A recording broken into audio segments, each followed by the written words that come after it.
Good evening, everyone. I'm Jeff Glore. Calls for a ceasefire continue, though tonight both sides appear to be heading in the opposite direction. Israeli tanks are massing at the Gaza border. Israel briefly did deploy ground troops inside the Gaza Strip this morning, a precursor to a possible ground invasion. In Gaza City, thousands of Palestinians continue fleeing their homes, many taking shelter in United Nations buildings.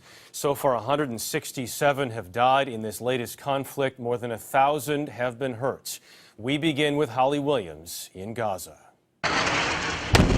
In a night of heavy fighting, Israeli airstrikes pummeled the Gaza Strip. 4 Israeli commandos were wounded in a gun battle with Palestinian militants, the first land incursion since this escalation began. And in this house, 18 people were killed, the single deadliest airstrike during Israel's offensive. By early this morning, many American citizens decided to evacuate, while hundreds of other families with no means of escape packed up their belongings and fled to the safety of school buildings.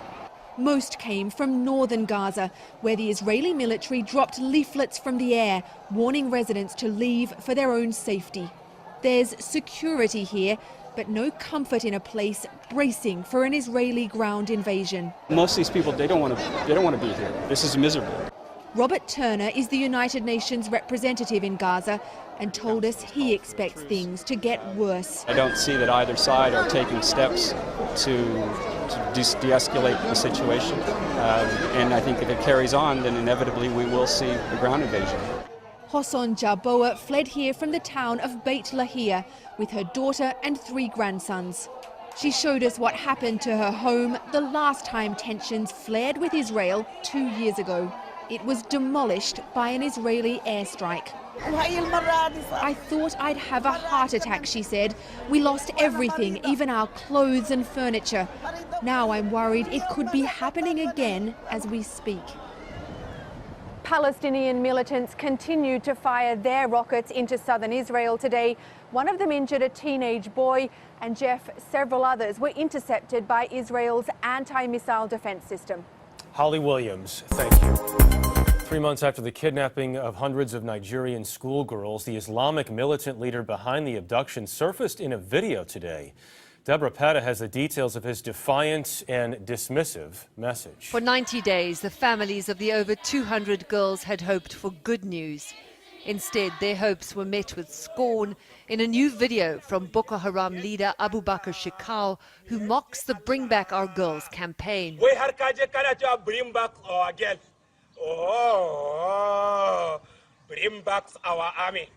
The social media campaign, #BringBackOurGirls, quickly drew worldwide attention to the plight of the Chibok schoolgirls. But just as quickly it faded from the global spotlight.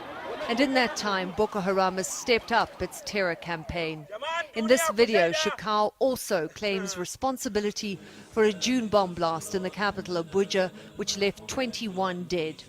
While attempts to rescue the over 200 girls appear to have stalled over past weeks, sources close to the negotiations tell News that backdoor channels remain open. They even believe there could be action within days, but they warn against raising expectations, as they say they've been close to a breakthrough on 3 separate occasions, only to have the rescue efforts aborted at the 11th hour. There was a measure of comfort for the Chibok parents today when they were visited by Malala Yousafzai, the young Pakistani girl shot by the Taliban for also having the audacity to seek an education. You are really brave parents who have taken this step to speak up for their daughters and to speak up for their right of education. And I'm hopeful that the government would listen to your voice. So far, the Nigerian government has appeared impotent in the face of the increasingly brazen Boko Haram attacks.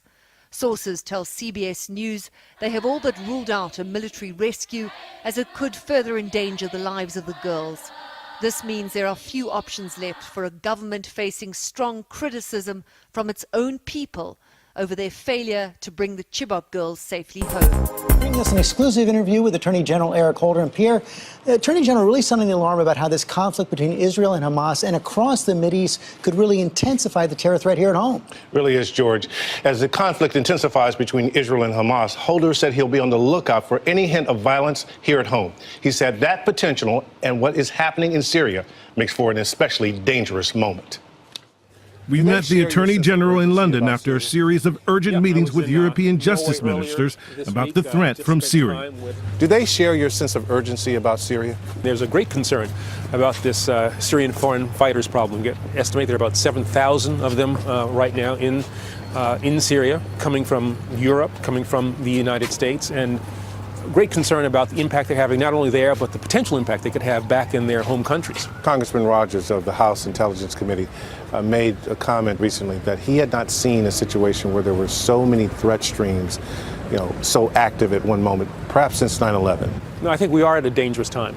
Moments later, when we sat down, Holder laid out his concerns in stark, disturbing detail. You sounded the alarm this week about Americans and Europeans going to Syria.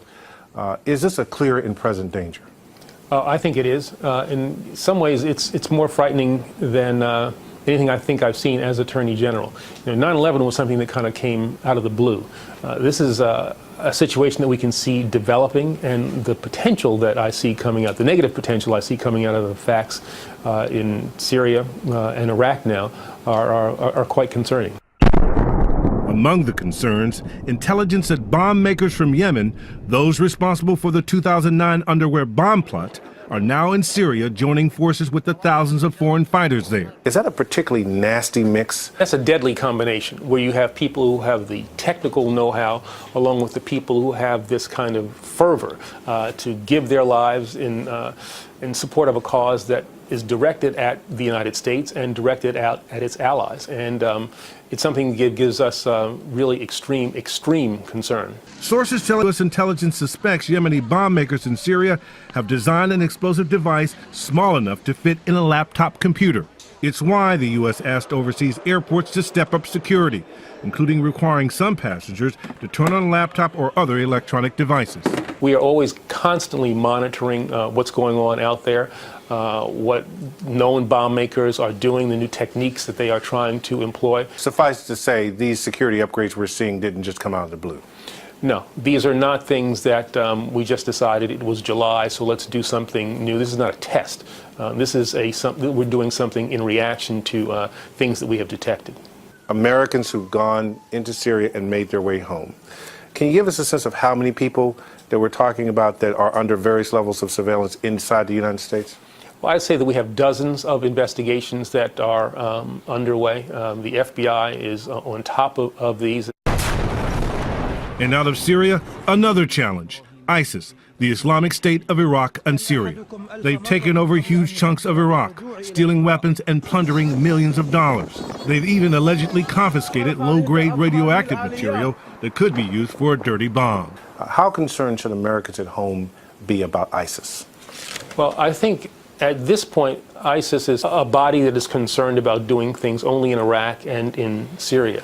If they are able to consolidate their gains in that area, I think it's just a matter of time before they start looking outward and start looking at the West and at the United States in particular. So this is something that we have to get on top of and get on top of now.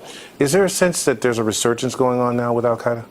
Well, al-Qaeda core has certainly been diminished, but as we've been saying for some time, other factions of al-Qaeda have become stronger, and now even groups that were once part of al-Qaeda and have now split from them have become strong. The administration recently scored a victory in the war on terror with the capture of Ahmed Abu Khattala, one of the alleged planners of the assault on the U.S. consulate in Benghazi that killed U.S. Ambassador Chris Stevens and 3 other Americans. But even that has not been without controversy. Critics have said it took too long to get him. He was having lunch in public, being interviewed by journalists. What say you to that? Well, I think, that is really an argument I simply don't understand. It's one thing to talk to a reporter and have your face not even shown on camera while you're doing this. A whole other thing to come to the custody of the FBI, the United States military. I don't think that he would have had a cup of coffee with a couple of FBI agents or members of our military. He's now being held in the U.S. under tight security, facing trial in federal court in Washington. A number of Republicans on the Hill said he should still be in interrogation on a ship somewhere, military ship.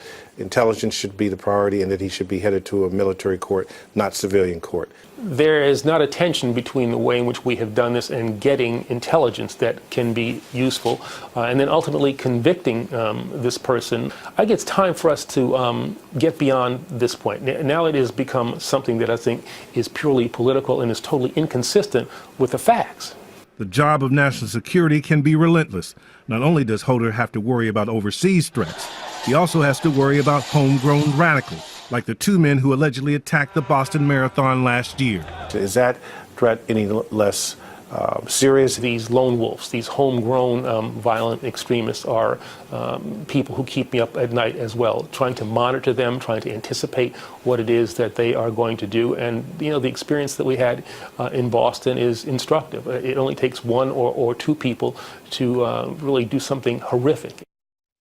And Pierre, the Attorney General, you also talked to him about homegrown terrorists who are motivated more by domestic concerns. Yes, we recently had the case where someone had an assault on a courthouse in Georgia.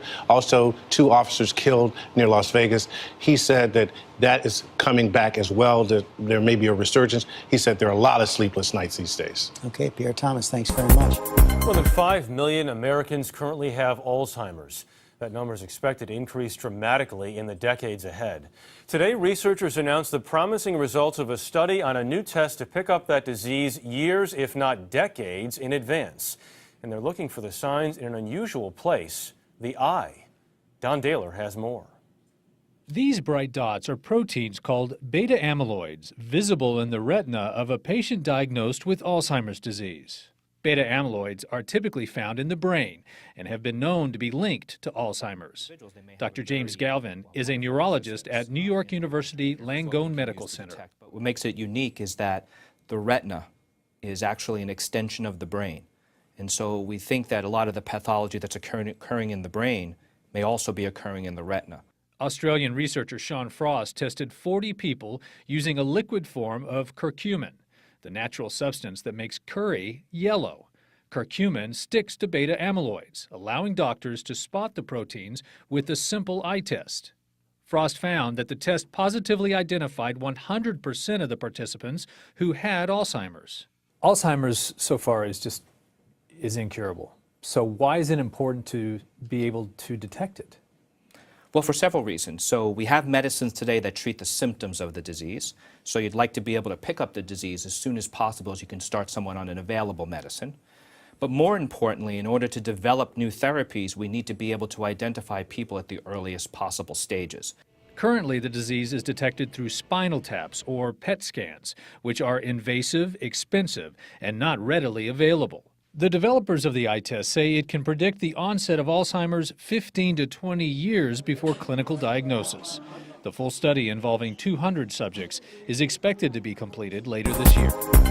The people of Cleveland are gaining new confidence this weekend, and they have more than returning NBA star LeBron James to thank. Dean Reynolds is there. In Brazil for the World Cup, the toast of Cleveland reflected on his decision to return. I think it's an exciting time for myself. You know, it's a place that I'll, be home, be able to represent for the family and my friends and those fans. LeBron James will be moving back to a city that's a far cry from what was once called the Mistake by the Lake, a post-industrial backwater where the polluted river occasionally caught fire. Remember that Randy Newman song?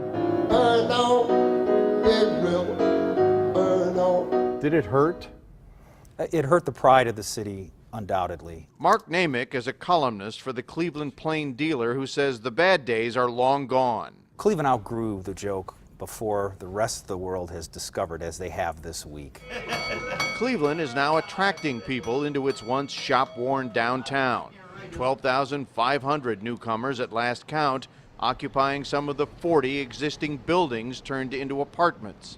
Joe Marinucci is president of the Downtown Cleveland Alliance. We're in the midst of about a $4.5 billion investment cycle. Over the last 2.5 years, we've seen significant major investments occur in downtown. Marinucci says the return of LeBron James will accelerate the growth already boosted by the Browns' signing of Heisman Trophy winner Johnny Manziel and the Republican Party's decision to hold its convention here in 2016. He'll fill hotel rooms, he'll put seats in restaurants, he'll animate downtown in a way that we've not seen in quite some time. So from our perspective, it's a great opportunity, and it feels good to be a Clevelander today. Much better than when Newman sang about it. Cleveland, city of light, city of magic. He was mocking the town, of course, but it may well be that way. Well, at least this week, I think that song would have a new meaning. One look at the faces of the fans here confirms that. Get right to Red News, Blue News, my weekly look at how partisan media portray stories in ways that will make your head spin. And then, of course, I try to unspin it. This week it is immigration, such a contentious issue and such an emotional one. If you've watched a lot of the coverage, you've probably noticed a lot of tugging at the heartstrings, particularly by Democrats. So let's start with Blue News, with two congressional Democrats on MSNBC. We have to remember that these are human beings and that these are kids, and show the compassion that we should for that. Visuals are powerful. People love children. As much as there may be concern and a lot of emotions, I can tell you that your heart wrenches when you see the children. The contrast could not be more vivid between those sound bites and these Red News sound bites I'm about to show you. Check these out. These are two Fox News commentators from earlier this week. The federal government is covering up the extent of the health crisis. They say kids have scabies. They also say they have chickenpox and an all-out epidemic of lice so severe, they say the bugs can be seen crawling down the faces of the children. There's a danger with the types of minors who are coming here. MS-13 gang members are minors, and now we're also seeing these dangerous people bringing drugs into the country who aren't being watched by Border Patrol. Now keep what they said in mind and take a look at this protester. This is also a clip from Fox News. I noticed it on Hannity's show. As you listen to this, ask yourself, where do you think she heard about the lice? Where do you think she heard about the scabies? They're coming in here, they're coming with lice and scabies and leprosy, I hear, and they're going to bring that to my hometown, and they're going to give it to my little brother, and they're going to give it to my best friend's son? I don't think so. You can see the feedback loop right there between what news outlets tell us and what we believe, what we then worry about, what we then fear.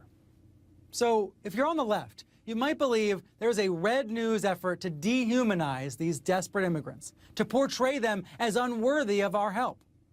And if you're on the right, you may believe there's a Blue News effort to discredit, to demonize opponents of immigration. Here's what Bill O'Reilly said about that. Some on the left believe that the USA should accept all so-called refugees, all of them. And if you oppose that philosophy, you are inhumane, uncaring, unchristian, and so on. The demonization of opposition has been effective for the left, spurred on by asympathetic media. You know, right now this topic is topping the news agenda. It kind of feels like immigration is the story of the summer. But how long will it really last? Let's end on this soundbite from Bill Burton, who's very worried it will not last very long at all.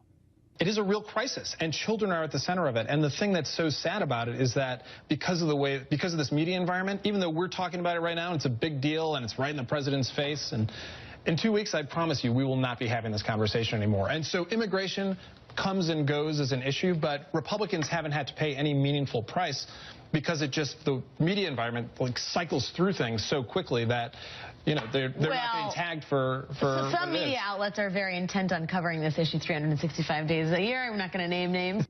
Oh, go ahead. Name names, Alex. All news outlets of all colors and all stripes should stay on the immigration beat and not let Bill Burton be right about the media's tendency to move on to some other hot topic.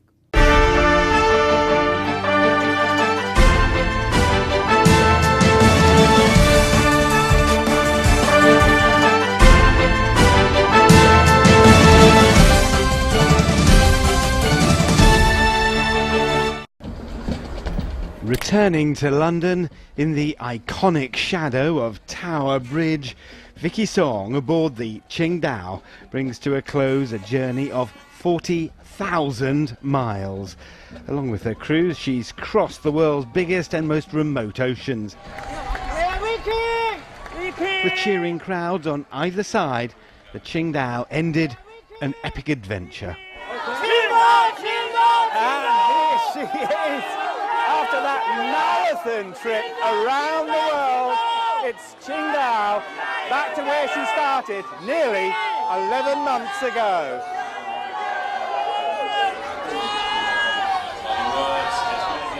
In all, 12 boats made the journey, with many crewing for just a single leg.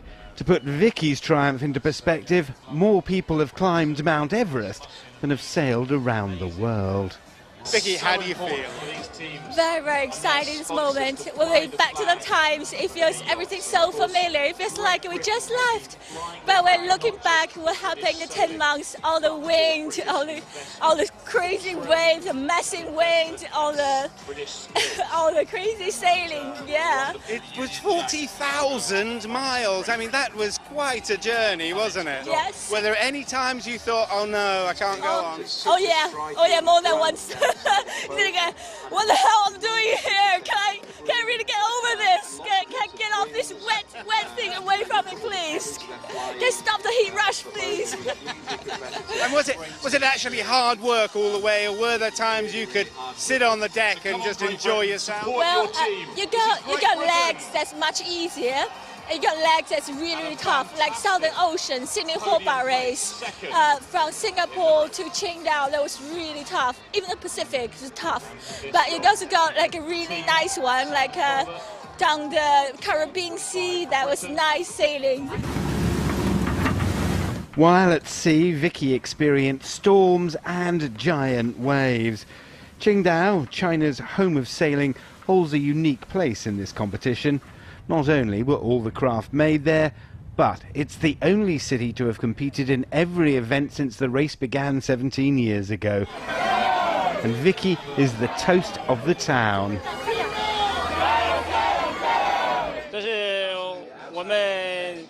This is the first time we've had a woman sail the whole race right around the world. So we're really proud of her achievement, and we're delighted to be here for her return. Vicky herself says she's returned a tougher, stronger person. In a meeting with Greek President Karollos Papoulias, the Chinese president said that both their countries have unique cultures that have had a profound impact on human civilization, and China hopes to increase cultural exchanges with Greece. Xi Jinping also said the Chinese government encourages Chinese enterprises to invest in Greece and improve management of major projects, such as the jointly operated Piraeus port. Papoulias said Greece stands ready to step up cooperation with China and actively participate in China's initiatives of building a Silk Road economic belt and a 21st century maritime Silk Road. He also agreed to expand cooperation in maritime affairs and infrastructure building and welcome Chinese enterprises to invest in the country. Meeting with Greek Prime Minister Antonis Samaras, Xi Jinping pledged continued Chinese support for Greece on its sovereign debt issues and efforts to promote economic recovery. He voiced support for Chinese companies to actively participate in the technical renovation of Greek railways. Samaras thanked China for its assistance in Greece's response to its sovereign debt crisis. He also said his country will expand cooperation in communication, energy, environmental protection, technological innovation, and modern logistics. Tears in Gaza City for those killed following an Israeli airstrike. At least 18 people died Saturday when the attack struck the home of a police chief and nearby mosque. Several others were injured. The Israeli offensive now in its 6th day, with the military for the first time briefly deploying ground troops inside the Gaza Strip on Sunday. Israeli officials say they're acting in self-defense, completing more than 1,300 airstrikes in the past week, with Palestinian militants launching more than 800 rockets against Israel. Israeli Prime Minister Benjamin Netanyahu pointing the blame at the Islamic militant group Hamas. Who is hiding in mosques? Hamas. Who puts weapons arsenals beneath hospitals? Hamas. Who puts headquarters in residential areas or near primary schools? Hamas. Hamas is using the residents of Gaza as human shields. More than 160 Palestinians have been killed in the widening offensive. In northern Gaza, Palestinians fleeing their homes after the Israeli Air Force dropped leaflets warning of an upcoming campaign. Some of those able to leave, Palestinian Americans. Well, basically you don't sleep at night. You are worried about, what's going to happen next, if it's going to be anything around your area. You don't, electricity comes and goes. In Israel, few casualties with protection from its defense system known as the Iron Dome. Got to make a living, and we're not going to stop our life because a couple of our rockets are anyway intercepted on their way in. Neither Hamas nor Israel has shown any sign of moving toward a ceasefire.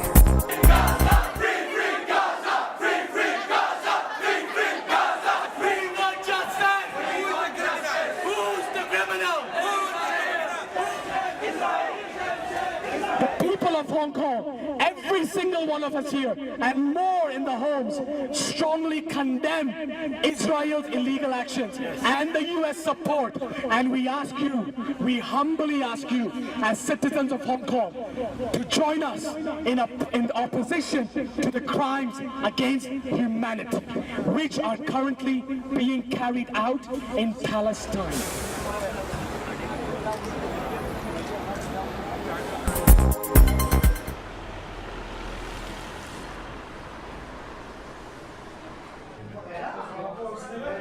Je rappelle que le logo fait maison, ça sera une casserole avec. The fait maison or homemade logo will be a saucepan with a roof over it. The restaurants that are able to use this logo will be those who make all the elements of their meals themselves. They receive the raw ingredients every day or once a week and prepare everything on site. Des produits bruts. On reçoit 83 millions de touristes chaque année, et sur ces 83 millions, vous en avez. We get 83 million tourists each year, and of those 83 million, 40% come to France for the restaurants.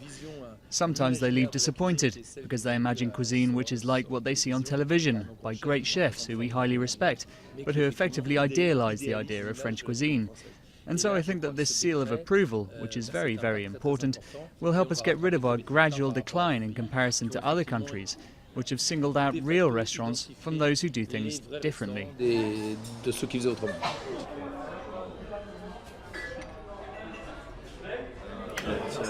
No, I'm going to try that. Germany wins its fourth World Cup title with a 1-0 victory over Argentina. The winning goal came in the 113th minute. Mario Götze, who wasn't born when West Germany beat Argentina in the 1990 final, controlled a cross with his chest in extra time and in one fluid motion volleyed the ball past Argentina's goalkeeper and inside the far post from 5 yards out. Argentina's star Lionel Messi, in the biggest game of his career, came up short.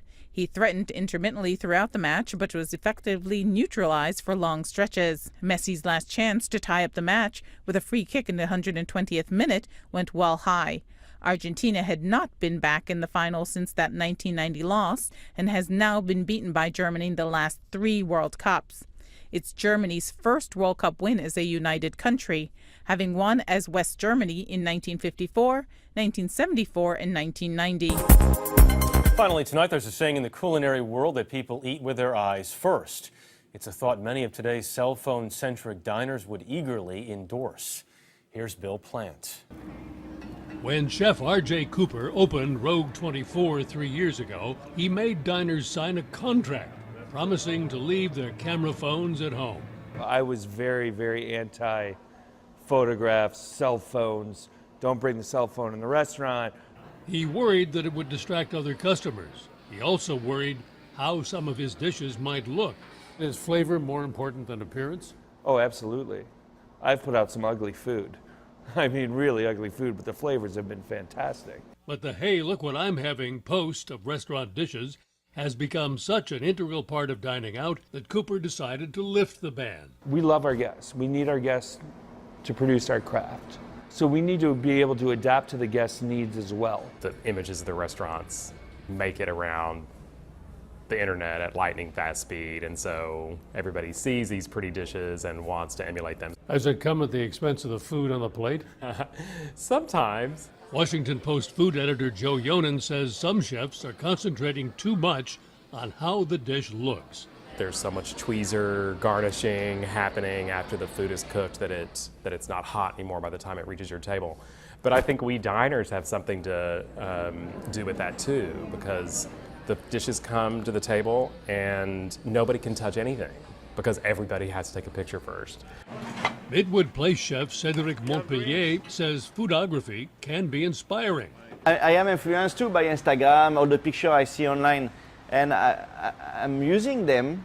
I want to be part of the movement. So long as kitchens keep their priorities straight. If the guests in the end feel like you have too much shishi on the plate and not feel of consistency, he will not come back. Maybe he will take a beautiful picture, but he will say to his friend, you know, the food looks better than it tastes. But the internet has a seemingly insatiable appetite, which means restaurants have to find a balance. Food always first. Guests always first, you know. And if the guests want to take picture, well, go take picture as much as you want. I don't mind. The balance between food that satisfies and meals ready to tweet.